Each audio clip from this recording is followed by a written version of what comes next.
Everybody.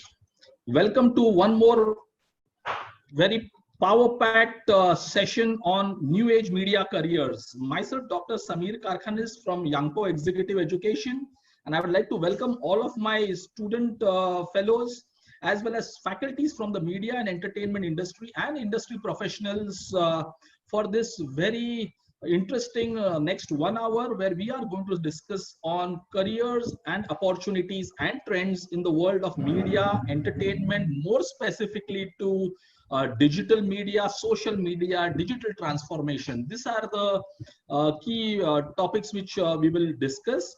This webinar, this masterclass series is brought to you by the Board of Studies Mass Media at the University of Mumbai. And I will specifically to start thank Mr. Dr. Sundar Rajdeep sir to creating these opportunities for the BMM students specifically, the faculty and for all the alumni. So now let's get into the program.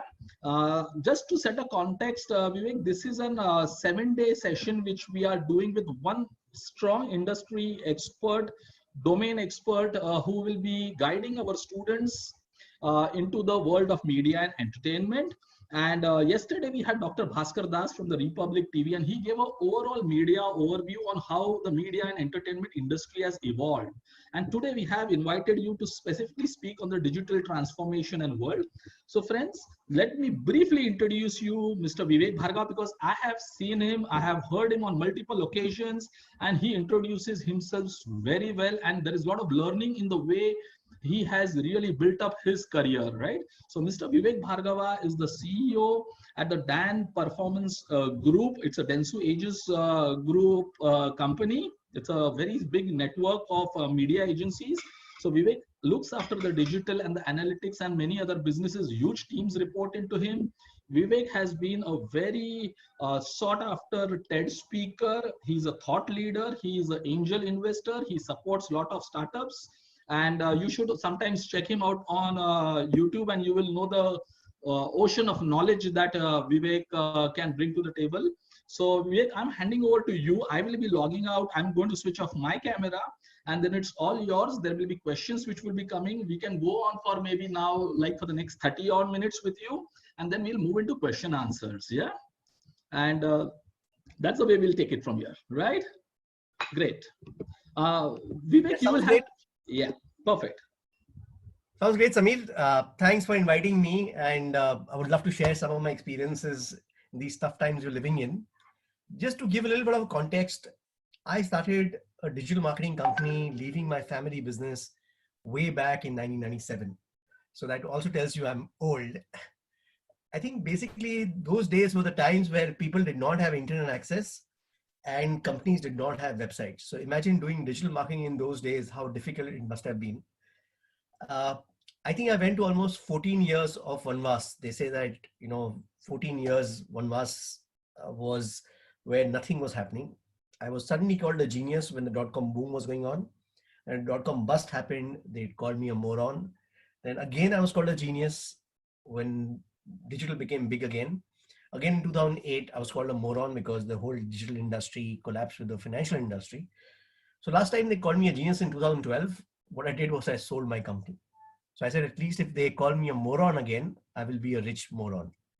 So luckily, I realized that once you make a little bit of money, then people don't call you a moron anymore. So that phase of 2012 onwards has been good, and I'm still being considered a genius, and people like Dr. Samir call me for talks like this. I think the biggest transformation I've seen in digital in the last, 15, 20 years is we started off with as just a communications or a digital marketing opportunity, right? Because digital became a good, effective medium of advertising. But I think the last 5 years, the biggest change that has happened is digital has now become the age we're living in. It's no longer about digital marketing. Digital plays a role of sort of a catalyst and multiplier across every single industry in the country, right? In the world.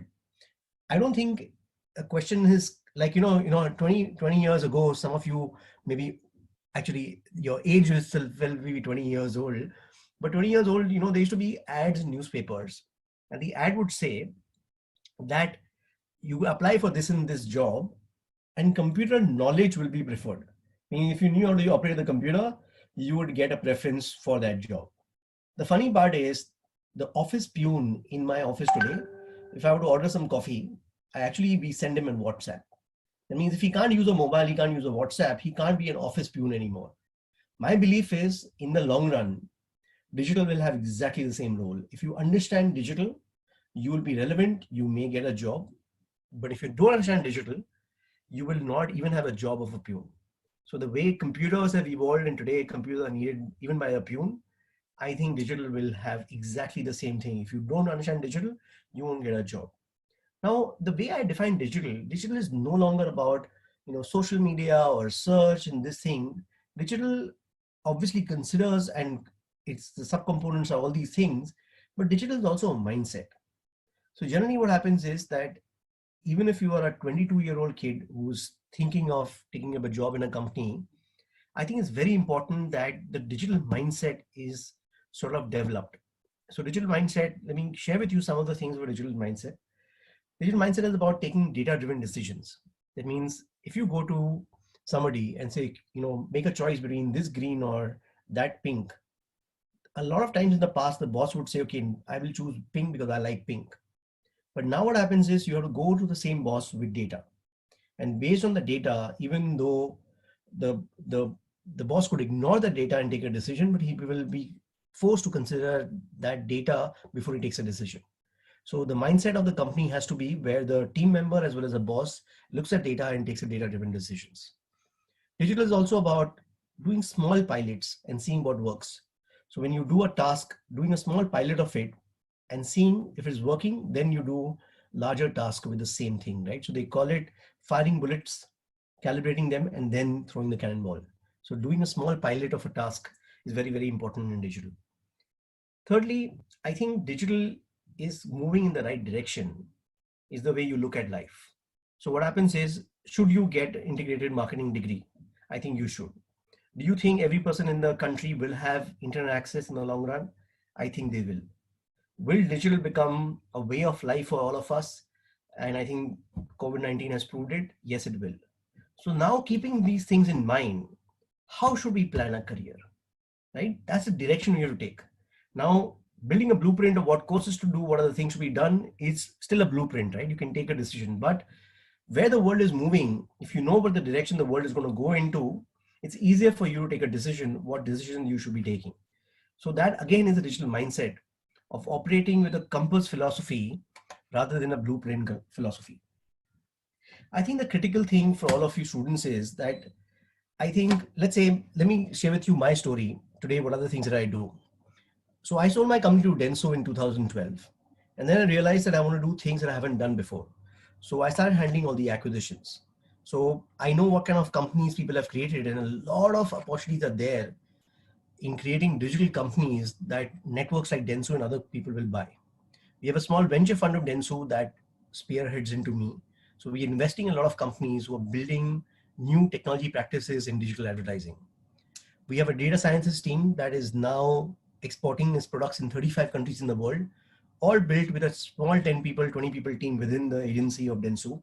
And now we're exporting them to Germany and France and Japan and Australia and other countries. So we're exporting these products out of India, built by a small team of people within a company like Denso. I handle about 4 of the agencies that dovetail into me. They are run by the entrepreneurs who sold their companies to us, but that totals up to almost 2,000, 3,000 digital people. So that's the kind of team members who report into me. These acquisitions are going to continue. Networks like Denso have grown globally by acquiring 30 to 40 companies. So they have an appetite for acquiring similar digital companies in India too. So all of you guys who want to become entrepreneurs in the digital space, I think it's still a great time to start entrepreneurship in digital. So let me give you a little bit background also of how entrepreneurship is changing in the world, especially in India. If you take the last 30 years, wealth was created by companies like Infosys, Wipro, Cognizant kind of companies. So if you just take, there are about 2.5 lakh people who work in Infosys. What is the total market cap of Infosys? $42 billion, right? $1 billion is 7,500 crores, right? So 42 multiplied by 7,500 crores is the market cap. Total value. If somebody want to buy Infosys today, that's the amount of money they have to spend. But can you imagine Microsoft has 1.5 lakh people, which is almost half of the number of people of Infosys. And the market cap of the company is $1,200 billion. That is 26 times the size of Infosys. Half the number of people, but 30 times more valuable than Infosys. The future of India is going to be companies will have lesser number of people, but much more value. There'll be companies like Freshdesk and Zoho, there is Oyo, all these companies coming up. Lesser number of people because they're building their own IP. When you build your intellectual property and you're not selling time, unlike what Infosys and some of the services companies in India do, that's where wealth creation takes place. So even when you're choosing career, what kind of companies you join, it's important to join companies that they have intellectual property, because if they can charge their clients more per person, they will have the ability to pay you more per person. That's how way you should take decisions, that what are the future compass, where the world is heading, where India is heading. Based on that, you can take a decision. So now I think what I would like to do is I would like to open this up quickly to Samir, where he can ask me a few questions on careers and what digital stands out to be. And in that process, I can also share with you some of my entrepreneurship stories of how digital has suddenly become a very integrated part of life. You know, once a small child of my friend was trying to swipe the television, and we were all laughing at him because he's used to swiping it on an iPad. And what I realized was that a few years down the line, we will be trying to find a remote for a television, and most of these kids will be laughing at us. So digital is the way of life. Digital is very clearly today the age we're living in. Every single aspect of our lives is going to get multiplied through digital. So all of us, for any kind of career they want to make, if you want to remain relevant in this world, learning digital is going to be extremely critical. Without that, you will not be able to find a job, even of a peon. So on that note, Samir, I'm ready to answer any questions that you have, and I can share some of my other Yes, experience. there are a lot of questions coming in here. So I'll take them one by one. Yeah. So one, students are asking Vivek, do what kind of jobs does a person does in a digital marketing agency? So what are the various roles which a person performs? Okay, so let me just first of all explain what a digital marketing company does, right? So generally what happens is most organizations have a certain business objective. The business objective could be that they want to sell their product. The business objective could be they want to build a brand, so then people look for a product, they look for their company's product versus the other company's product. Sometimes you cross sell and upsell to existing customers. You sold one shirt to one guy, now you're selling 3 shirts, right? Some of the business objective could be you want more people to come into your store in a mall, right? A physical store. You want to sell an airline ticket. So the thing is that every single company has a business objective that they want to meet. Our role as a digital agency is to make sure that we use the different platforms and technologies of digital to deliver on the business objective. So let's take example, the business objective is to acquire customers. Then a platform like Google or Facebook is very, very useful in acquiring a customer. So our role is to make sure that they use Google and Facebook effectively to get the business objective. Suppose the business objective is to cross-sell and upsell to existing customers. Then a CRM platform, like there is a company called Netcore that sends emails, SMSs, WhatsApp to help you sort of retain the customer, grow the customer, and make the customer an advocate. So then the CRM bit of it is to be done by us. If the purpose of the thing is to do brand building, then certain platforms like YouTube are very, very effective for display advertising or video advertising point of view, which is useful in brand building. If the objective is to basically understand consumer trends, where what kind of products consumers are going to buy, what kind of colors they're going to prefer, then social media listening through different products and services, whether you're listening through Twitter or listening to on Facebook or Instagram, is very useful to understanding what the consumer trends are. So now what happens is that as soon as you take your mind towards meeting the business objective of a customer, then you realize that you are relevant across every single facet of that company. So depending on what the business objective is, all these jobs are there. So now what happens is when you break up all these platforms, there is a job of a copywriter who writes ads for, let's say, Facebook and Google. There's a guy who does keyword research, that what kind of ad should come up when a person is searching for a particular word. There is dashboard management to be done for social media platforms for understanding consumer trends. There are a lot of data analysts required who will understand the data and get actionable insights that a customer or a client can take based on the data insights that he gets. There are graphic designers who will do the user interface designing of a digital app or a website or the different digital products that we have to make for our company. So I think the way to look at it is, right, if you want to join the airline industry, there are hundreds of tasks there, right? There is baggage handling, there is a pilot, there is cabin crew, there is a technical engineer, there is a service engineer, there are people who do the planning of logistics. Now what happens is digital industry is almost the same. There are 100 different tasks to be done, and somebody who has to have an overview of what all tasks to be done. That's where, when you reach management and you become the CEO, then you have an overview of what we need to achieve as 4,000 people team. But almost you can say any skill set that you will have a role to play in a company which does digital, because digital does almost every single thing that a company needs to do. So regardless of what skill set you have, uh, I think it's important to understand the basics of digital. So integrate media experience, understanding how digital operates, having a digital mindset. So the bare core, you have to learn that, okay, everybody has to do, let's say, graduation, regardless whether you want to become whatever in your life in the future, right? So there are certain base things that you need to do as a course, but after that, you can specialize into any further thing and play a particular role in digital entity. But all I would like to say is digital is almost the age we're living in. There is not a single company and there is not a single task in the company that digital does not create a multiplier. Yeah, Samir. Yeah.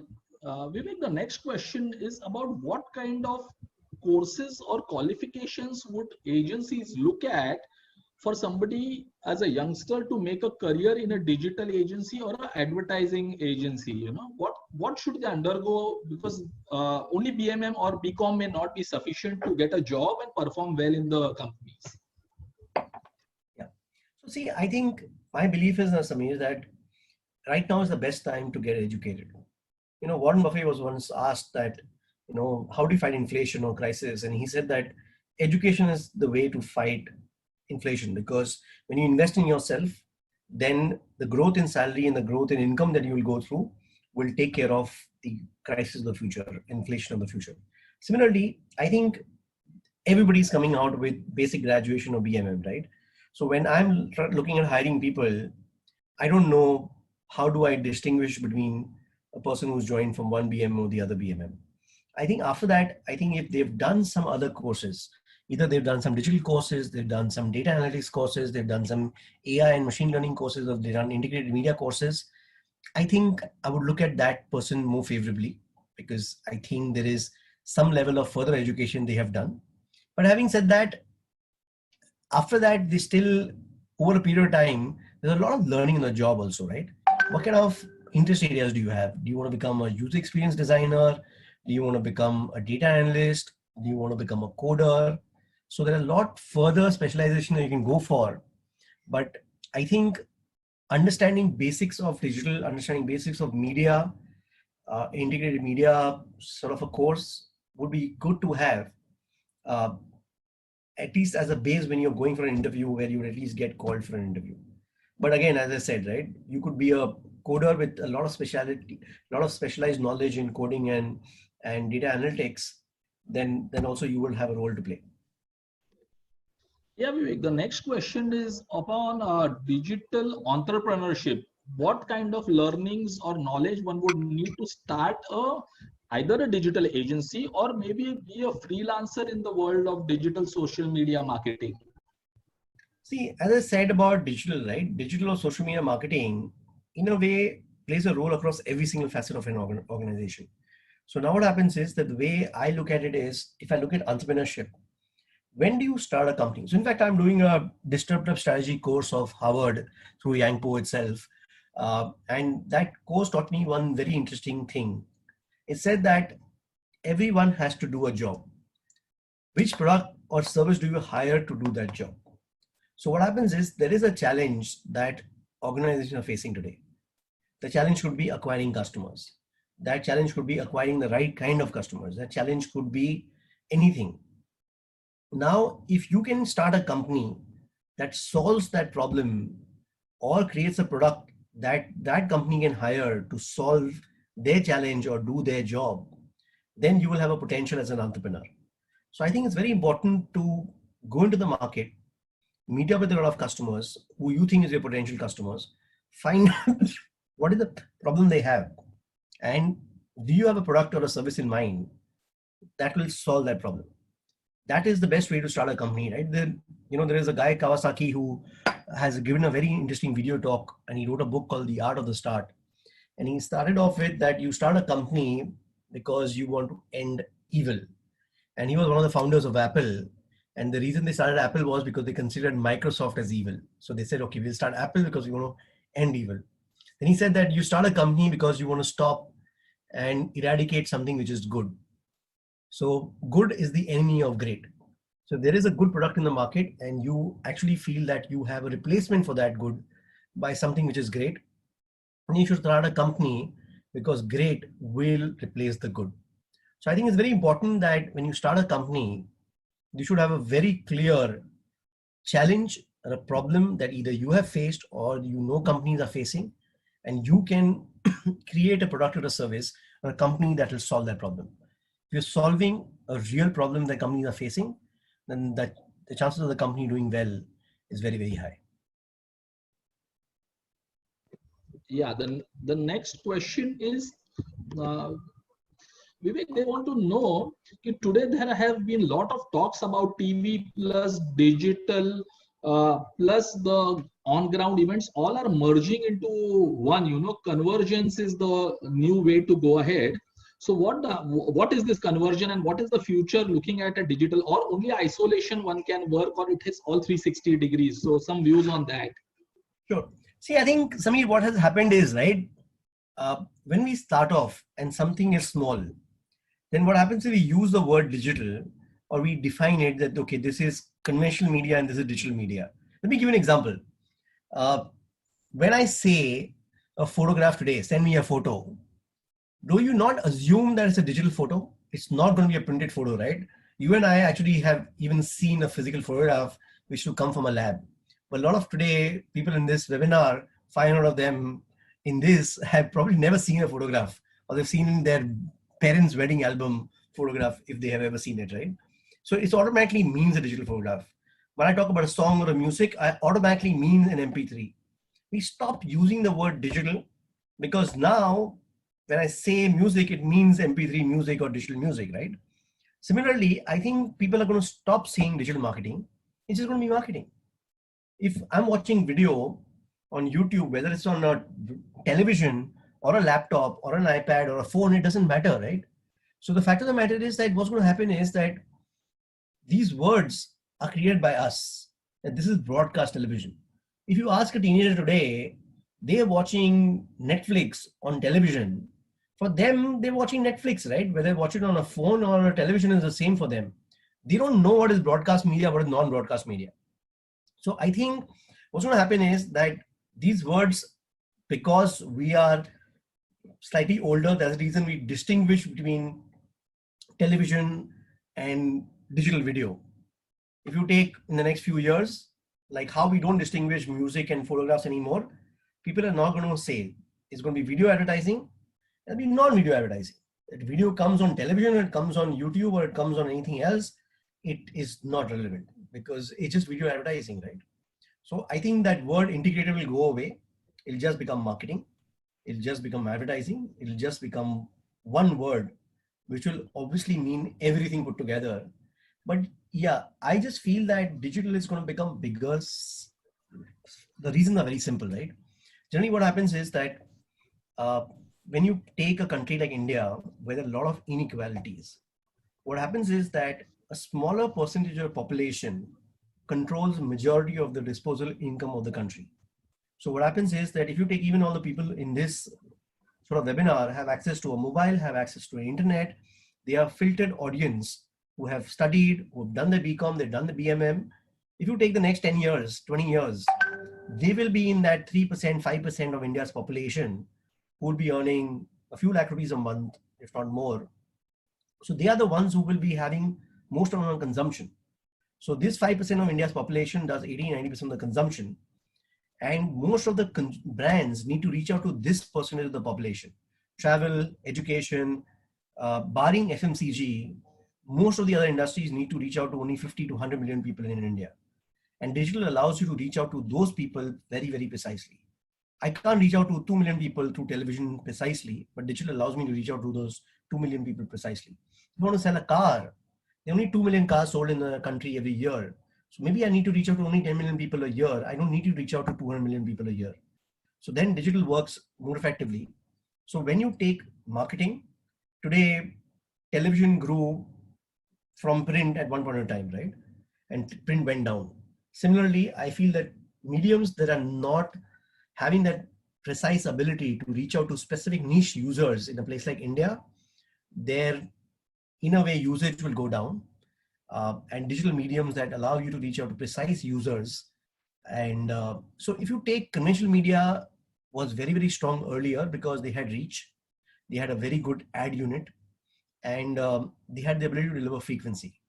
But if you take digital in the last 5 years, not only the reach has become almost more than the conventional media reach, like total reach of Times Group today is 32 million, 35 million of reach, right? Digital, they are about almost 600 million users and 450 million are active users on the internet. So reach of digital is 5 times, 7 times more, 10 times more. Secondly, we can deliver frequency because remarketing is now possible. And lastly, I think the ad unit of digital, whether it's on YouTube, whether it's on virtual reality, augmented reality, all that has become far more superior in terms of an ad unit than what conventional media can offer you. So yes, digital is going to become big, and it's already in some countries. Like let's say all of print, television, and outdoor and all these things combined is lesser than digital advertising in UK. Will the same thing happen in India in the next 10 years? I think it will. Digital is going to become significantly larger than most of the other mediums. But you have to understand that digital is not replacing print or television or outdoor or some of these things, right? Digital video is replacing television. In a way, an ad unit on text and news is replacing some parts of print. If you take augmented reality, virtual reality is replacing some parts of outdoor. So basically what is happening is you're taking digital is across all the other previous mediums that existed. So that's the reason, in a way, it looks like that is becoming very, very big. But the right way to compare it is this the evolution of mankind, right?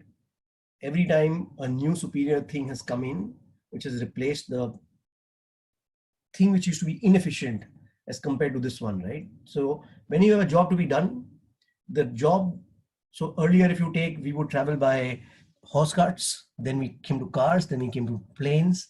So the same way, a more efficient product that helps you do the job more efficiently will replace the previous product.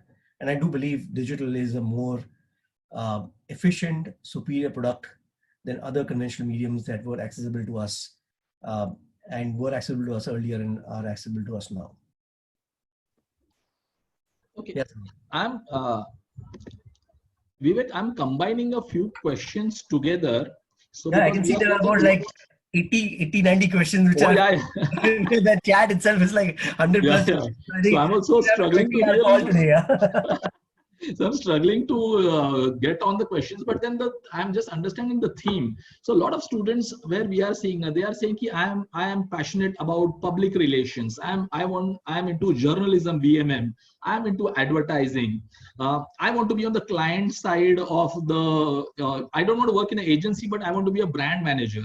So what are the course or what qualification or what is the knowledge I need after graduation? How do I do all this?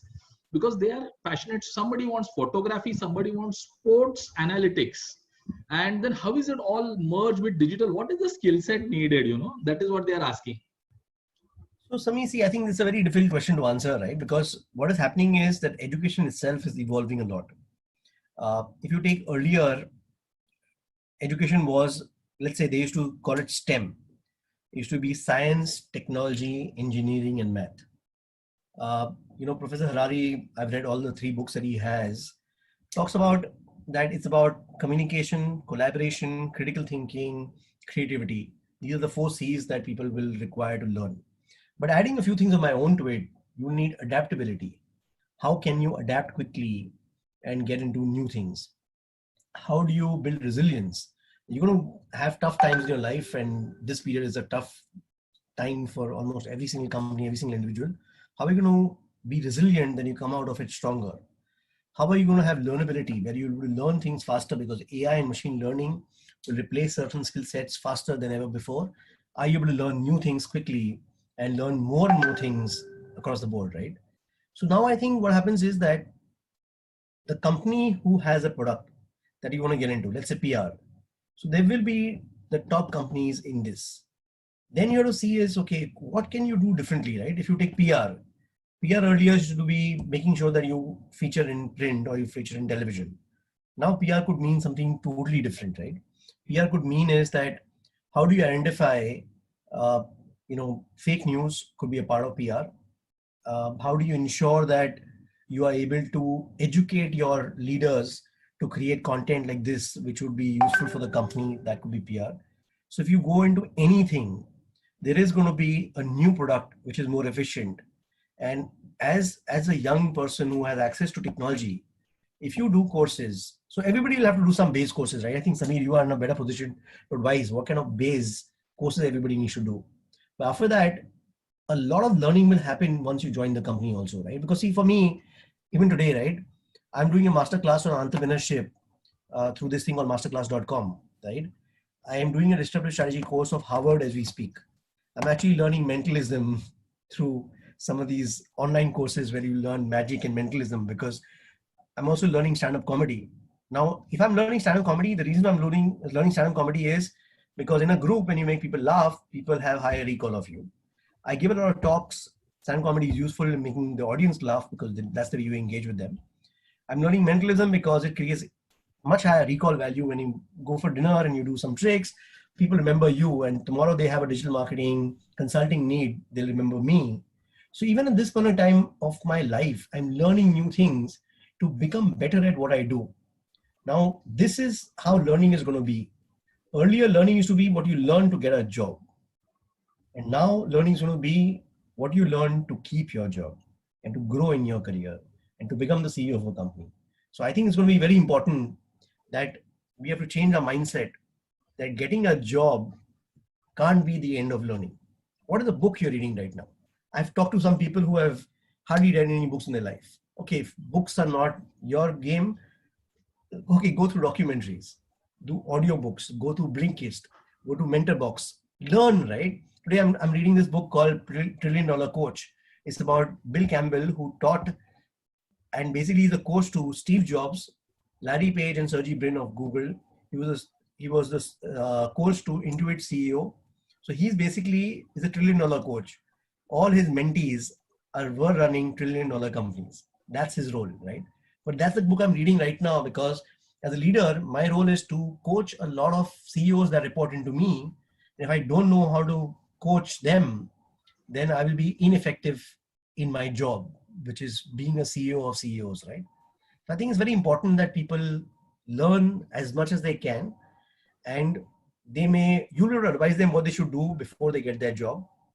That will help them get that job. But after that, their career will depend on how fast they can learn, how innovative they can be, how creative they can be, how collaborative they can be, and how do they play this role which other team members are not able to play, right? Those are the guys who are going to grow. And for that, learning, it doesn't matter what you learn, but you'll have to keep on learning. And that learnability is going to help you progress in your career than anything else that you can do.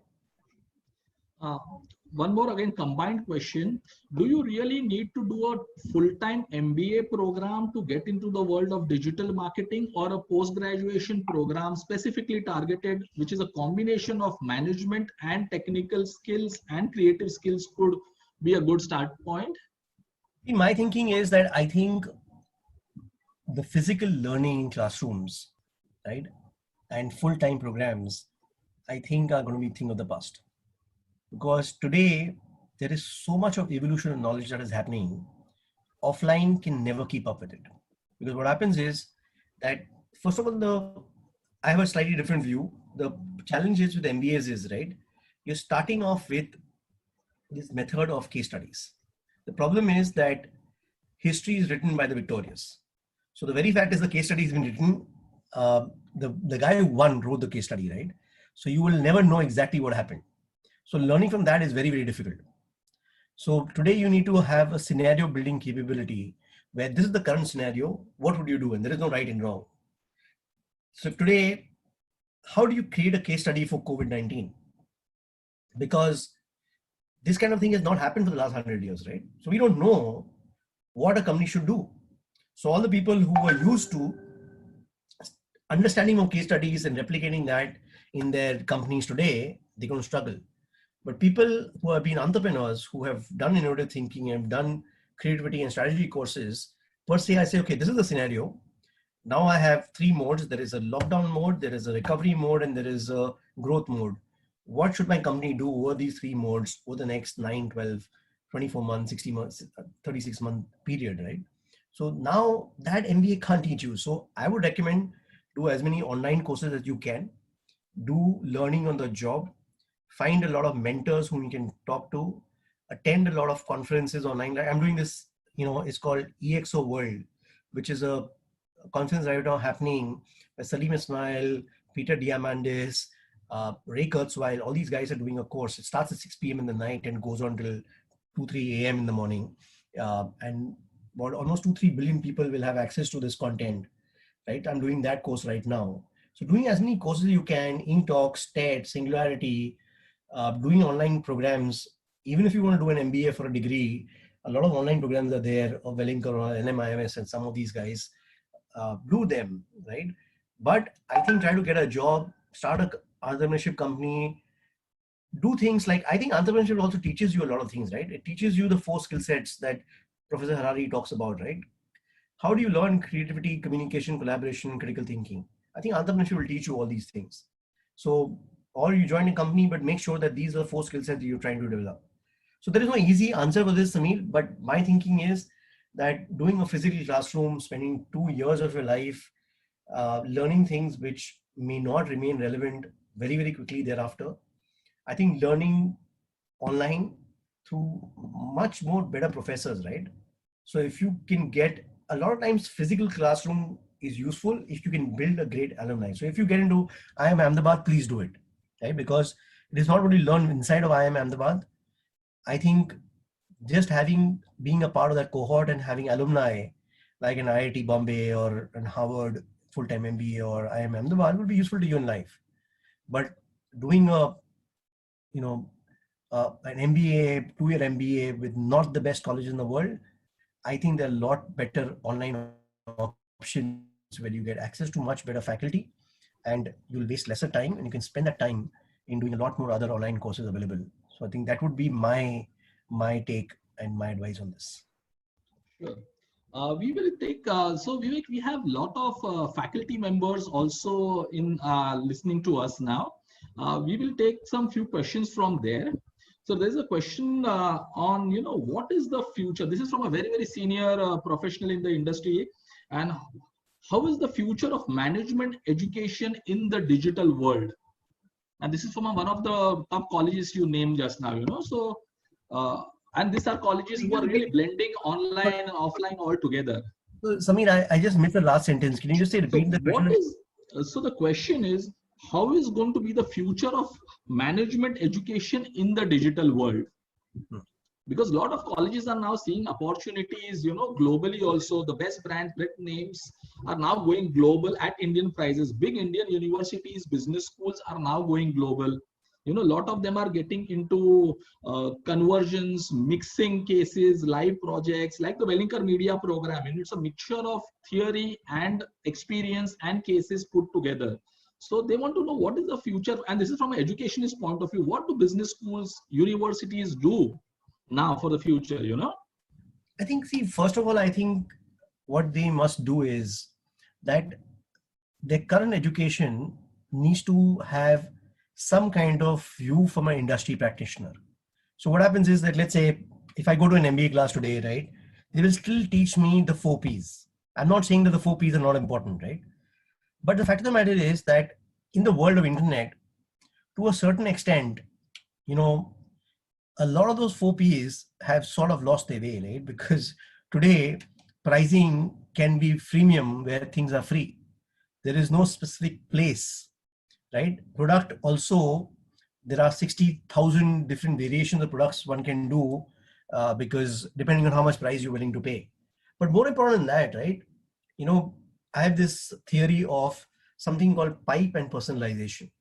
That means you build a pipe with the customers that you have, and then you keep on personalizing your communication with them. So now I'm just saying that while you're teaching the 4 Ps, which is probably important and critical because it sets the base for when you're learning marketing, but then having that idea from a guy like me who deals with these guys who are the CEOs of large companies who are spending hundreds of crores on advertising and marketing every year. And I'm not going to go to them and say, listen, please give me this project because I will give you a 4P strategy, right? He's going to come to me because I'm going to tell him the 2P strategy, which is pipe and personalization. And I'm going to talk to him how to connect, acquisition to CRM and how to exist and prosper in a digital world. So I think it's very, very critical that conventional MBA colleges, whether they're online or offline, they look at almost every single part of their business, get hundreds of people like me, even if you do a recording, right? So after your 4Ps are done, you have a 20-minute recording of mine, you have a 20-minute recording of you for something and hundreds of other people. And then that 20 minutes recording is played in a classroom or played online, which gives a different view. And not only this, right? There are 20 people like me giving their views. So, I'm doing the Harvard course right now. For every course that the professor is teaching, there is something on optional video. The optional video is, if you want to go deeper, you want to have a different view to the same problem, there is an optional video that you can see. So I think it's very critical that we need to sort of amplify current education with industry where they are today. Based on that itself, I think they will grow the MBA courses. But I think if they don't do that and everybody ends up teaching only that, then it's going to be a challenge for them. I hope I'm answering the question with some solution to their problem. Yes. Vivek, I am now going to take some questions live, okay? And I'm allowing some people to speak on that. So first I'm starting with Ms. Manjula Srinivasan. Srinivasan madam has been one of the thought leaders in media space. She is currently the head of the department with the KC College in Mumbai, Churchgate. Yeah, and she has a question for us. So I'm allowing her to speak live now. Yeah. Manjula ji, you can ask your question, please. Hi, can you hear me? Yes, I very can. much. Oh, Vivek, that was a wonderful session. Very interesting. Absolutely bored during the lockdown. So I think the perspective was very refreshing. We do teach all these things in our classrooms, and you kept telling that offline teaching is not going to be the future. Please don't take our jobs away. On a lighter note. Yeah, we do blend online and offline. So my question was a little more specific. See, when you say digital marketing and you talk about traditional or conventional media versus the digital media, we do teach the KPMG report, the analysis, the 17% growth, the projected growth in the years to come. So we take all these figures in mind. But personally, how do you look at the language market, the non-English market when it comes to advertising? I have a little worry there that it is still not so digitalized as we look at the other market. So how do you deal with this kind of a combination when you look at your media plan, or do you think that it will keep moving towards digital in the years to come, or will it be here as traditional versus digital for a while? So, thank you. Okay, so Manjula ma'am, see, I'll tell you what my thought is, right? Yeah. Today, digital has become mass media. Yeah. Anybody who says that it's not is still living in pipe dream, right? Because today, if you take the total circulation of let's say traditional regional newspapers like Dainik Bhaskar or Rajasthan Patrika, Yeah. it's more than Times of India, right? But Yeah. Times Group has 30 million. These will be having 100 million, right? Correct. But it's 100 million. If you take today, there are 450 million people on the internet who are active users and 600 million people who have internet access. So if you take today, the number of people who are using Hindi in WhatsApp or regional languages or looking at Tamil or Telugu videos on YouTube has already crossed numbers. So YouTube would be probably the largest television channel if you take all of videos put together, right? Right. So the fact of the matter today is that I think it's just simple. If only 150 million people can speak English in India, that means the rest of the 1.2 billion people actually are more comfortable with the regional language. And they are consuming content. They're going to consume content if they have access to that content. And what Geo has done and what internet today, like there was a package of Geo, 199 rupees, you get 1000 GB. 199 rupees. Correct. Now imagine that, right? So if you have 1000 GB, 199 rupees, it's cheaper than any other set-top box that you can have access to, right? So now what happens is that content is already there. The internet access is already come in, just significantly more than most of the conventional mediums available. So digital has already become mass media, is bigger than any form of mass media. So consumption has already happened. If you just take an India map and look at the mobile phone users, the internet users across the country, 10 years back, it was that most of the internet users in India were English speaking. But today, most of them are speaking regional languages.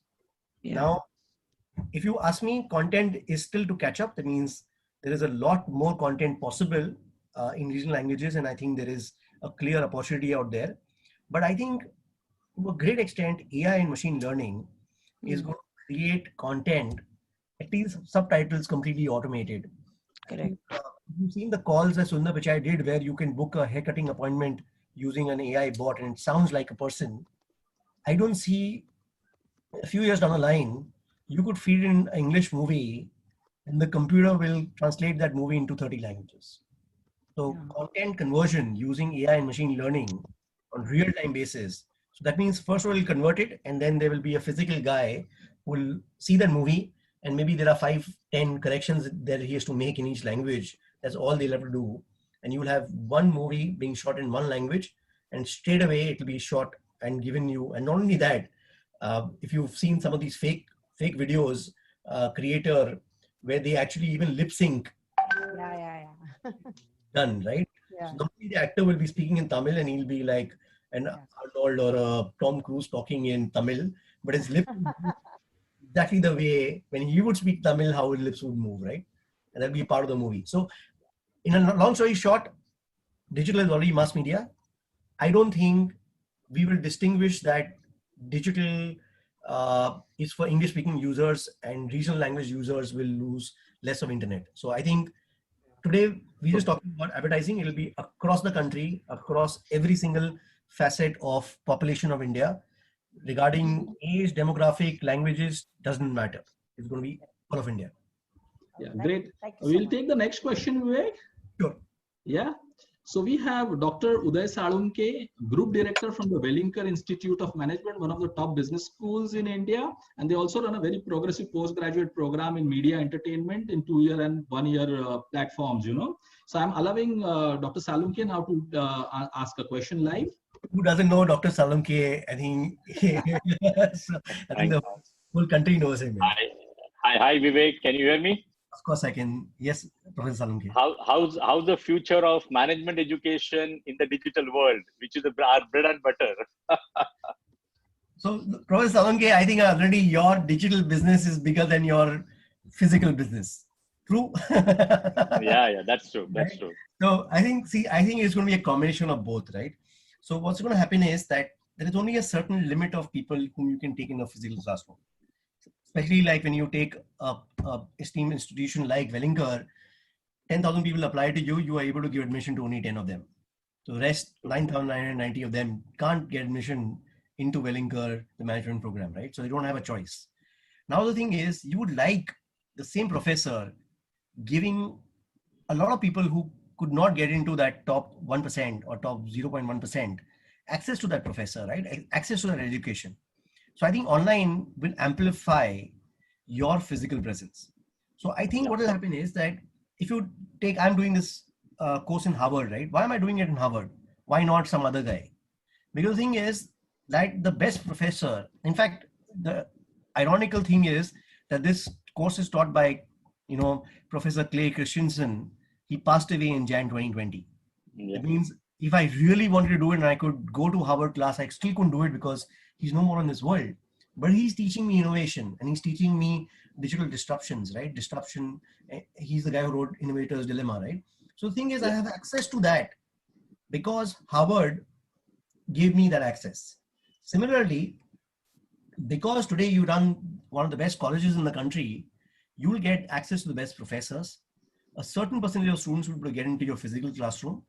And then you will be able to give access to a lot more people to that level of education at their own pace in their homes and offices. So I think it is a multiplier. So I feel that for large institutions who are extremely esteemed as yours is, I think digital is going to be a multiplier to your business rather than be competition to your business. Sure, sure. Thanks, Vivek. Thanks for enlightenment. Thank you. My pleasure, Dr. Professor Solanki. Thank you, sir. Vivek, I'll take one more question live from Mr. Mohan Rao. One second. Yes, Mr. Rao, you can go ahead. Yeah, thanks, Vivek. It was a wonderful talk, and a lot of thought started get disrupted in my mind. Now, I have a very simple question to you. You did say that MBA's courses will have darker lights to see now. How would you have so many courses? When you say digital marketing and activities, they cover in so many analytics, everything. Will the number of courses reduce while doing marketing? So today, when you do marketing specialization, you do product management, you do brand management, you do distribution, you do retail, you do CRM, you do sales. Will those get simplified and reduced? So I think I have a dual answer to this. I think the courses will increase. But what will happen is the duration of the courses will reduce. And what will happen is that, I and actually Dr. Karkhanis has been discussing this concept called just-in-time education. What happens is that, let's say I want to learn pivot tables in an Excel sheet, right? The problem is that I'm going to use it today, right now, and then after 6 months, I may use it again. So if I do a 6-week course on Excel sheet, after 6 months when I need it, I won't remember it in any case. So I'll have to still refresh my skill set and do a 5-minute video. So what if every single thing that we want to learn, you will do your basic education, you'll do your basic MBA, you'll take your specialization, but you will have these small modules that you'll have constant access to from people like me, people who are industry professionals all the time. So what will happen is that you'll keep on learning. So today it'll be almost like reading my to-do list today and saying, okay, I'm going to meet a Japanese person today. So what are the 3 things that I need to learn about Japan so I can have a great conversation with that guy? And that there are 20 videos will be there, and one of those videos will have 500,000 views, and I will actually see that video and I'll know that, okay, I should take a gift for him. I should be comfortable in him opening the gift in front of me. I should learn how to eat with chopsticks, or at least pick it up with my hand and never puncture the sushi. So there could be so many small things that I would learn, which I've learned over a 20-year experience dealing with people from Japan. But I could translate that knowledge within 2 minutes to people, and they can use it and learn it immediately. So I think you will have some specialization to get into a career of your choice. But after that, you will have to learn a lot of things on a day-to-day basis. And that'll be much shorter duration. It could be as low as 5 minutes or as low as 1 day. I don't think it'll be like you do a 5-year, 10-year, 15-year course after you join a company. You will do shorter courses, but you'll have to keep on learning. And more jobs will going to get replaced, right? So earlier you could take one job and keep it for 10, 15 years. Today, if you want to keep it for 15 years, you will have to learn 15 new skill sets almost every year, because parts of those jobs will keep on getting replaced with something automated, machine or AI, on a monthly, yearly basis. So thanks a lot. Thank you so much. Yeah. Vivek, there are a lot of questions coming from students about which are the best institutes, whether online digital marketing program will have the same value like a classroom based MBA course or a media program. So I'm going to answer just to acknowledge the fact that we are understanding the questions from the students. But on Sunday evening, we are going to do a specific workshop on courses, careers, programs, fee structures. There we will address those. At this stage, definitely I would add that yes, a classroom program has its own merit if it is cutting edge, blended and integrated. Online programs are also doing very well, and that's going to be the future. If you have the money and the time, this is the time to enroll for post-graduation programs, because markets are not good. Next 3 months, 6 months, things are going to be difficult for students to get jobs, internships. So it's better to upskill now, get the best knowledge from the good institutes in your city, and then by the time the things improve, the economy improves, there will be jobs for you and you are ready to take those jobs. So but we will answer career specific queries on Sunday.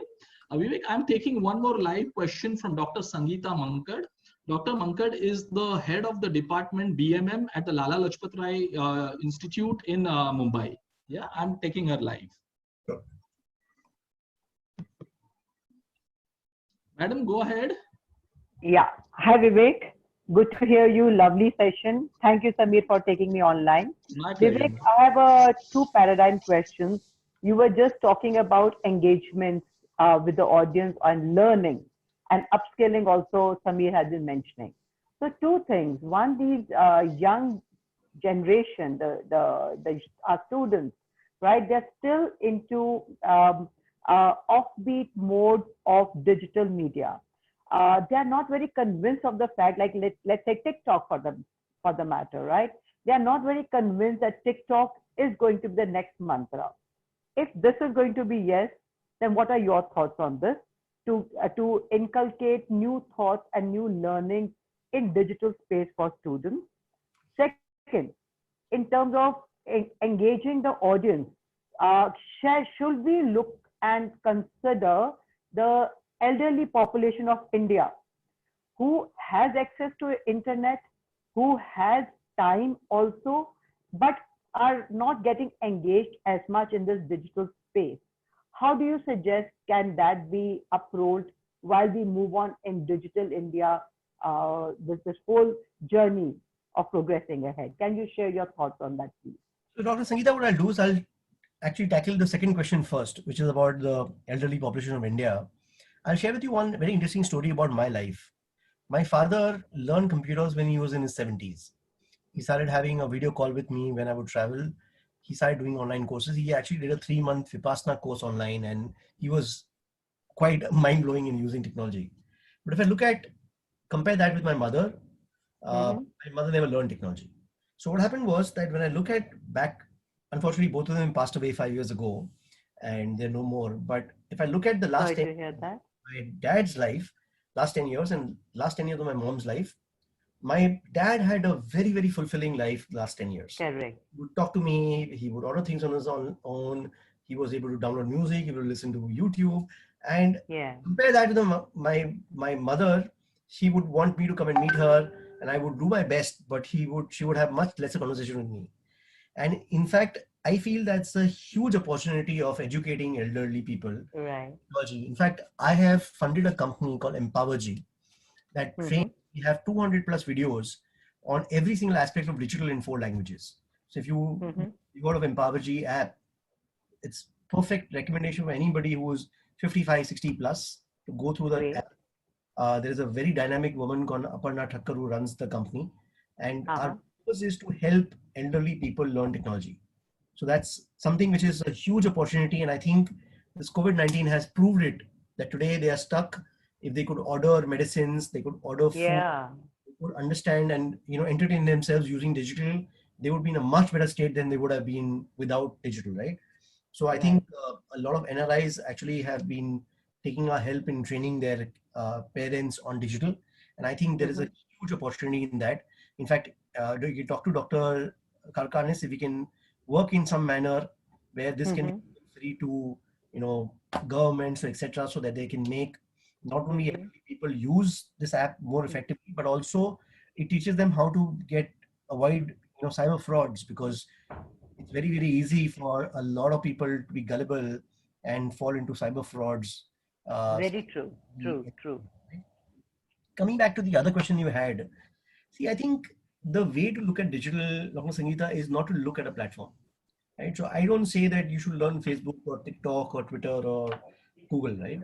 So I think what you do is that you have to learn that what is the company wants to achieve today. So they want to achieve, let's say, brand recognition, unaided brand recall, or they want to acquire customers, or they want to understand consumer trends, or they want to do a certain business objective of, building a product. So I think what you do is you have to use the best platform at that point of time to achieve that purpose, right? So today, earlier at one point in time, you had to send a person on a horseback to communicate with somebody, and that's the way the letter would get delivered. Then we moved to offices. Today we have phones. Now we are doing this video call. So what we've done is that we have taken the most effective means of doing their job today, which in this case is a video call.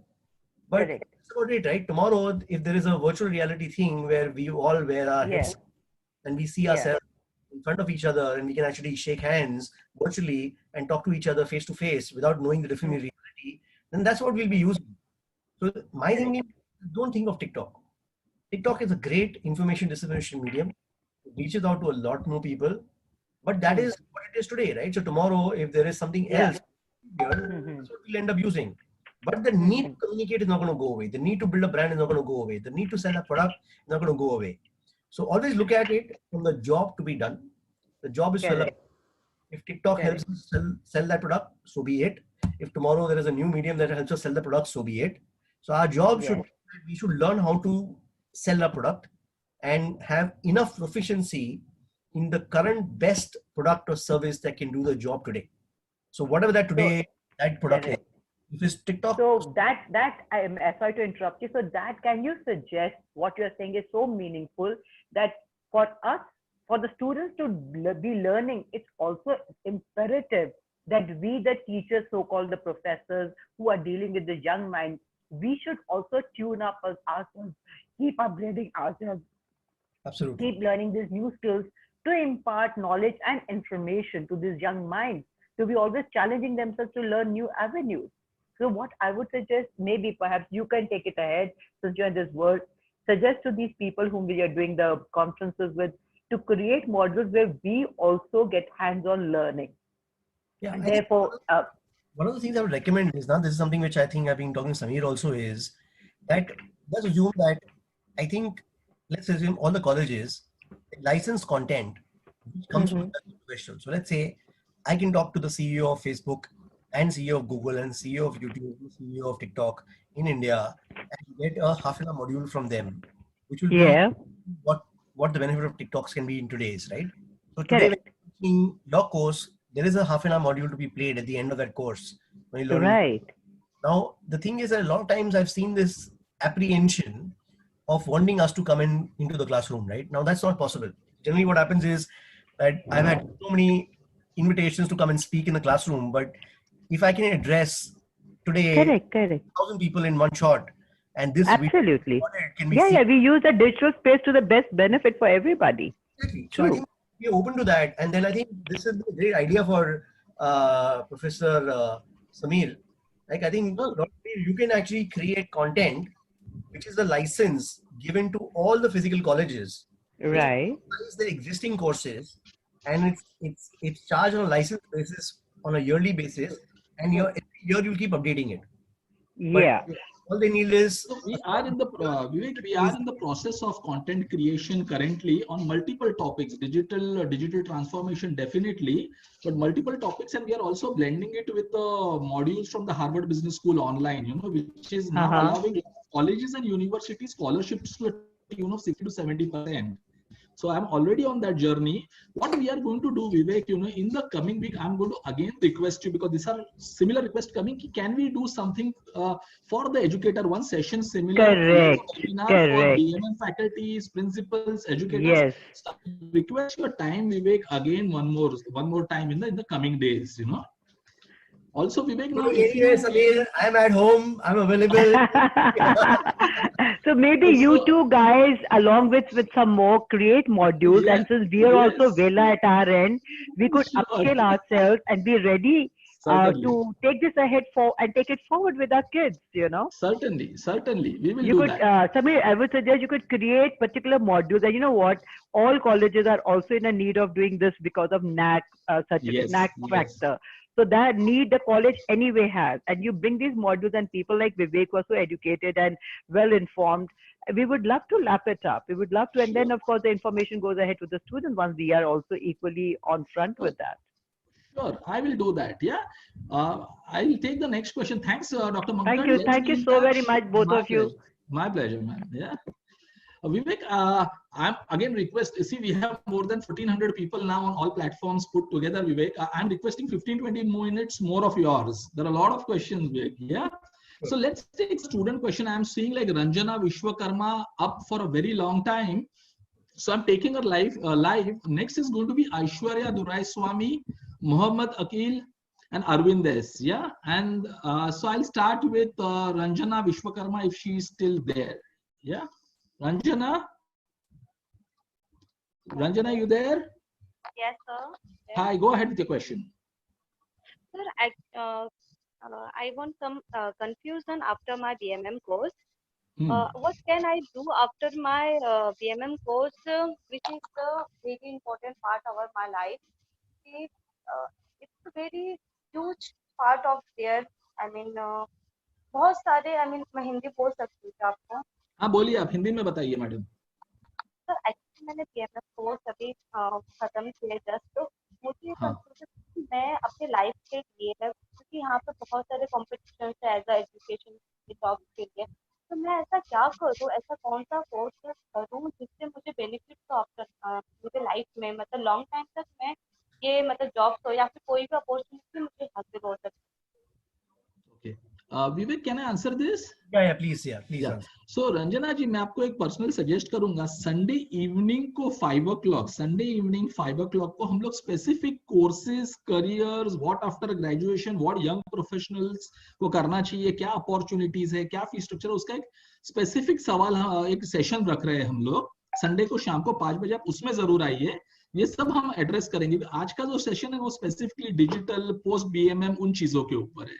हाँ मैं आपको उसके लिए आपको invite करूंगा वो same the same link which you all have is the link for all the evenings. Okay, so every evening 5 o'clock we are meeting on the same link. I will take the next question. Yeah. Okay, yeah, thank you very much madam.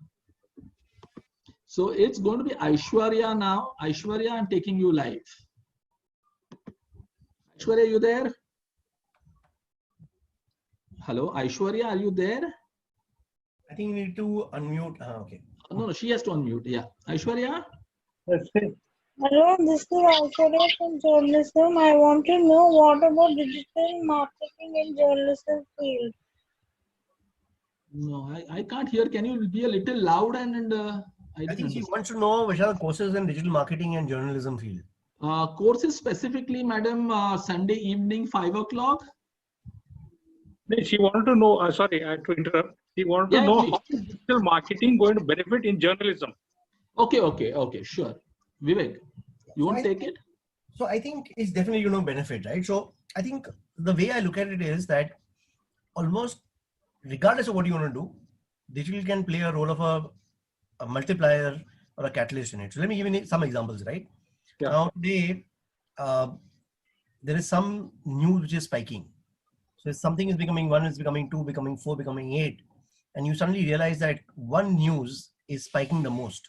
So writing an article on that would make sense because that is the one which will be read more often, right? If you take some of the other areas in terms of anything, right? I think what kind of content to write, what kind of content will you consume, what kind of title to have, even just keeping abreast of what the trends are. I think basically if you have some access to social media, some access to learning from the trends, what is happening in social media will allow you to write better articles. So I think using digital to becoming better at what you do is essential and definitely be very, very useful for journalism. In fact, PR also, the future of PR, digital is going to play a very, very important role. Tomorrow, journalism may be about having a video. So building their ability to not write content, but create video content as an article may be a skill set for journalism, because a lot of kids today don't want to read an article. My daughter doesn't read a newspaper, but she doesn't mind consuming a video. So as a journalist, your ability to create videos may become essential. Okay. Okay. Thank you. Yeah. My pleasure. Yeah.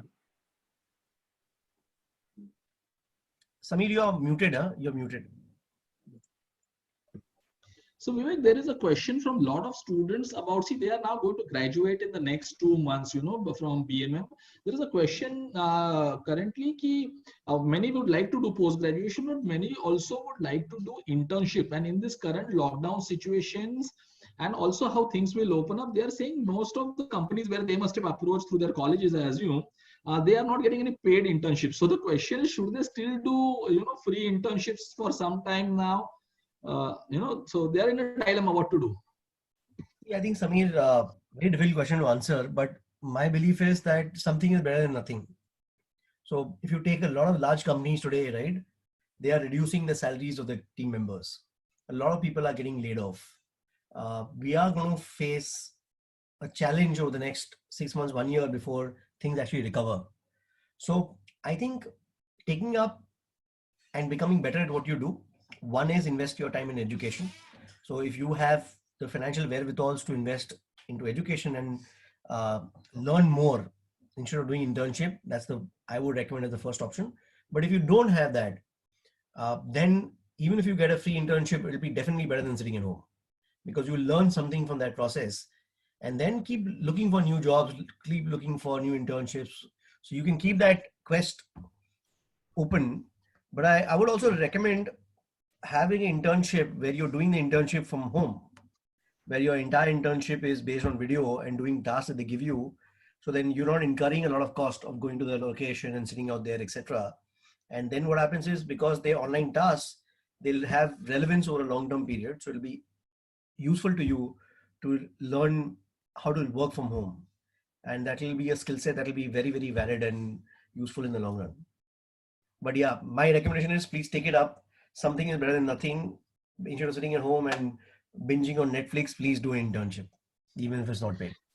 So true, so true. In fact, students, I would also like to say, let not finance be an obstacle in your career dreams and your further education. You know, currently there are a lot of financial institutions, education loan companies who give you student loans as small as 5,000 to 7,000 rupees EMI per month, and you can continue to pay your loans when you are studying, and after you get a job also you can continue to pay that. So don't, if you have passion for studying further, making careers in media entertainment, please enroll for courses. Let not money be your obstacle. Yeah, and we will take all this on Sunday 5 o'clock. Vivek, last 1 or 2 questions I will take. There is one Riya Divekar on live. I'll take her. Yeah, Riya, you there?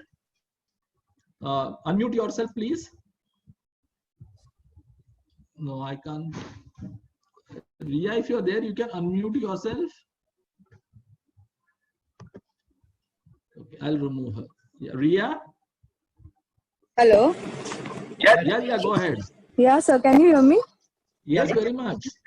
Okay, so I wanted to ask that I'm interested in events, and my question was that should I start applying for the job interviews, or should I learn about it, like Okay, so course? not your question.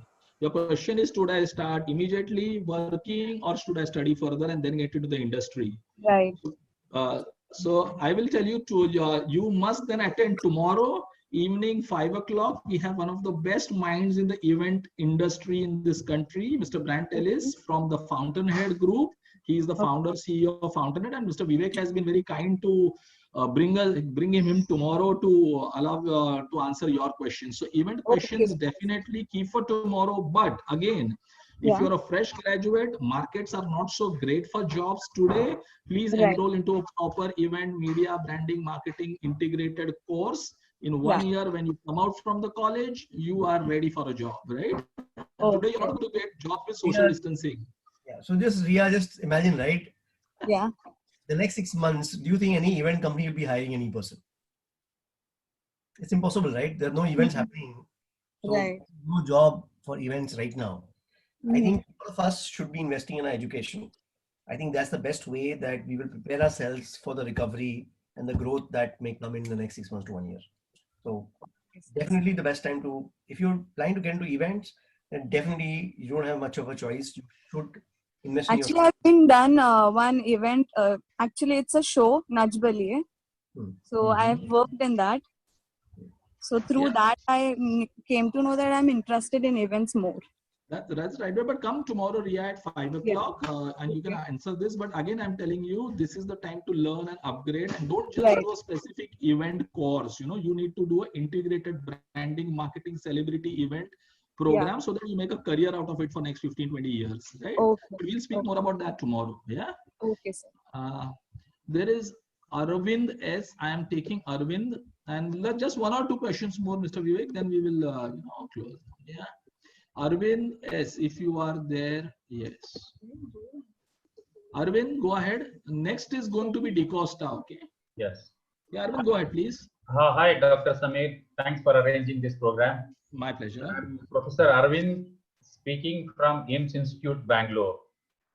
So now just I have seen, because I have worked in the industry, marketing industry for almost 25 years. So now, having worked in the marketing industry, I think you are also working in a marketing industry. You will agree that practical experience is the key for anyone to succeed in the marketing. And you said, as Mr. Vivek has said rightly, that it is in the nowadays in the classroom scenario. So that is good, instead of giving the case studies which was done, which was written long back. So the best thing is build up a scenario, then ask the students what to do. In that case, that means that is they have to build up a scenario. That is, they require the practical knowledge. In that case, Mr. Vivek, can you just suggest that is there any online internship courses, internships which is been provided by your organization for our students? Can you please give a light on that? Okay, so I think we've just started something called iProspect University, which teaches different aspects of digital. But I think it's a great idea, Arvind, that I think the biggest challenge we've always had in internships is that we didn't have the wherewithals of supporting them through infrastructure. So, in Bombay, each seat costs us 20,000 rupees a month. And when you take IT, it costs double of that. So it becomes very difficult for us to have a large internship. We only give internship to people whom we can hire eventually as team members. But I think if we can build a sort of a digital internship, I think there may be an opportunity. This is where I think Dr. Karkhanis can also add. I think we have almost 4,000 odd digital people plus in India. And I think we can actually build a pretty good, interesting internship model, which will be part education and part, real jobs to be done. And if they can work from home, I think this could be interesting. So I think thanks for the session, Arvind. If you can talk to Dr. Karkhanis and explore this forward, I think as a representative of Dentsu, I think I would love to explore this. I think there is an opportunity of doing this. Yes. Yeah, definitely. The students are going to be immensely benefited. Yeah, so Samir, I think you are muted. Professor Arvind, right? Yes, yeah, you're right. Yeah, Mr. Arvind, a very relevant question. Vivek, there were similar questions now since this has come up. There is a student, Sri Anusha, from the Wellinkar Institute of Management, Bangalore campus. And she said, is there a future for, virtual internships that may emerge in the days to come? That is something new for them. And so this is the question. Is the market moving for virtual internships? So I think the market is definitely moving towards virtual internship because people are, so we are now hiring people, interviewing them as well as onboarding them completely online, which was never happened for us as Dentsu, right? So I think if we can hire full-time employees who are going to work for us virtually from home, then why should we not have a similar views for internship? So I think seems like a potential option for sure. And it's great that Arvind sir brought this up. I think we should definitely explore it. In fact, Samir, I would love you to take up this initiative and I will do that.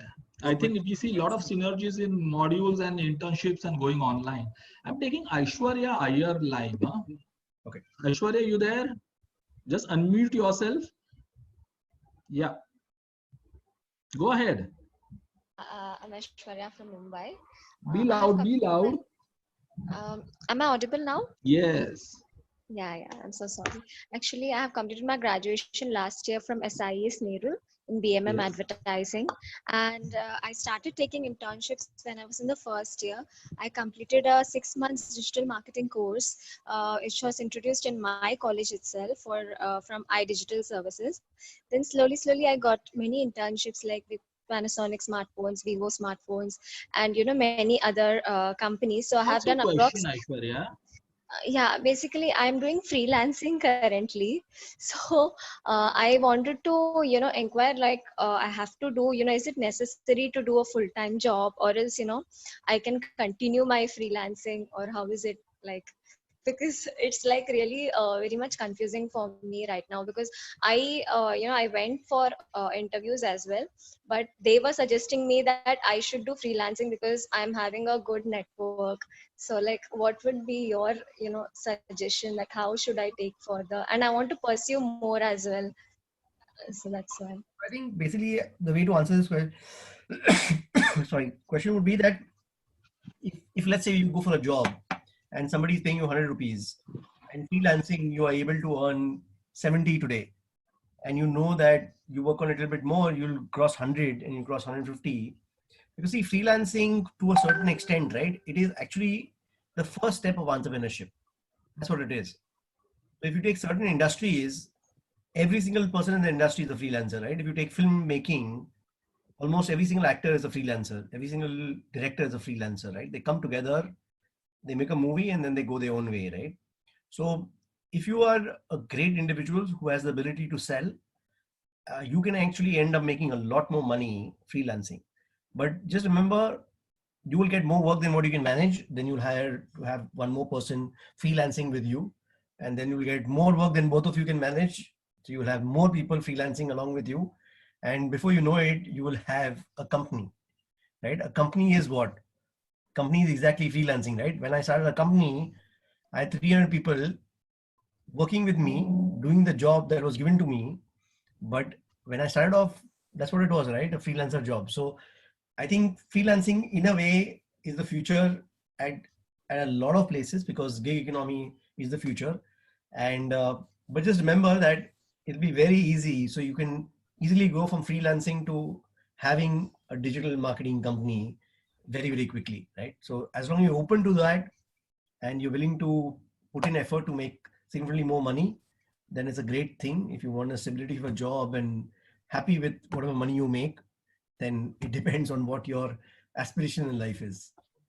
Just to add to that, Aishwarya, because you have been doing a lot of internships and doing freelancing, and you want to pursue something more, I think this is the time when, and you should do some post-graduation management come media program, so that even if you continue to be freelancing, and what Vivek told, as you grow, you will need leadership skills, management skills, understanding the entire business.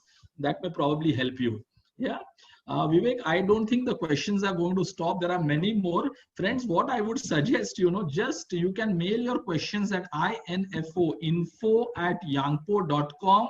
In the due course of the time, we will try to address them, because there are 189 more in the pending. So just info@yangpo.com, and then we will try to address them. Maybe we will host one more session similar to this. So you can probably put that email address in the chat and the Q&A window. Yes. I will do that. Vivek, one more question possible? The last question. I got actually a 6:30 meeting. I know. That's why I know I'm. I got exactly 3 minutes, so I'll quickly answer. Yeah. So just last question coming in from Shilpa, because I can see this for a long time. Yeah. Sure. Shilpa, you there? Fast, quick question from you. Unmute yourself first.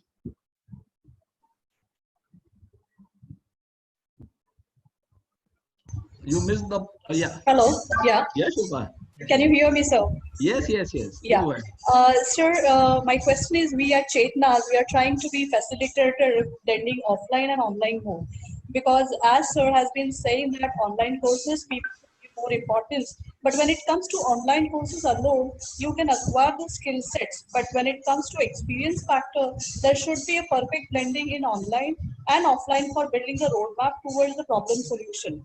So we having the pool of more than 4,000 alumni network, we actually try to build this through the case studies and industry academia bridge. So how effective this model would be?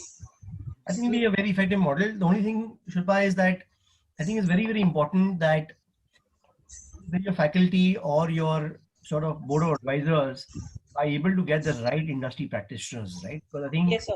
So it's very, very critical that you build up that bridge and you have cutting edge and you keep it updated all the time. Because the biggest problem is that when I used to have a narrative to sell something 1 year ago, it's very different than what I sold 6 months ago, and it's very different what I'm selling today. Yeah. So what I think is that if I said something 5 years ago, it's probably irrelevant today. What I said last year is irrelevant right now.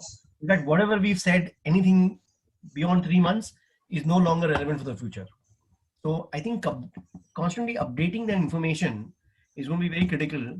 So I think the best way to do this is to have a third party whose role is only to keep abreast of the latest management practices which are being followed by companies today and what are being sold, and they are able to constantly update that information. So the academia industry partnership, I've seen that it fails because what happens is somebody will come together with a school and then they will keep the same content there for 5 years, right? But content has to change every 3 months. So unfortunately, I've seen this, that I've gone and seen the industry partnership, but the video was given 5 years ago and its video has zero relevance today. So how do you keep your thing updated? And it's almost like you're going to the same guy every 3 months and say, okay, you know what, you said this 3 months ago, do you still feel it's relevant or you want to re-record a video? And 99% of the guys will say, okay, I'm going to re-record the video because what I said 3 months ago is no longer relevant. So the speed of change has to be constantly synced. And that's what we do in companies. And that's what education and the academic institutions also need to do to keep themselves updated. Sure. So Vivek, that was fantastic. Rapid fire rounds, great answers. Friends, thank you very much for joining in for this program. Special thanks to Dr. Sundar Rajdi, Chairman Board of Studies at the University of Mumbai, Mass Media Department. Tomorrow evening, you can join us again for a session on events careers. Tomorrow we have somebody from Fountainhead, the group founder and CEO. And every evening till Sunday, we have this session. So do tune in for that. Mr. Vivek, Barghava, thank you very much to guide the students for this. Thank you very much. Yeah, see you. Yeah, we'll like to have you more often. Thank you very much, friends. See you.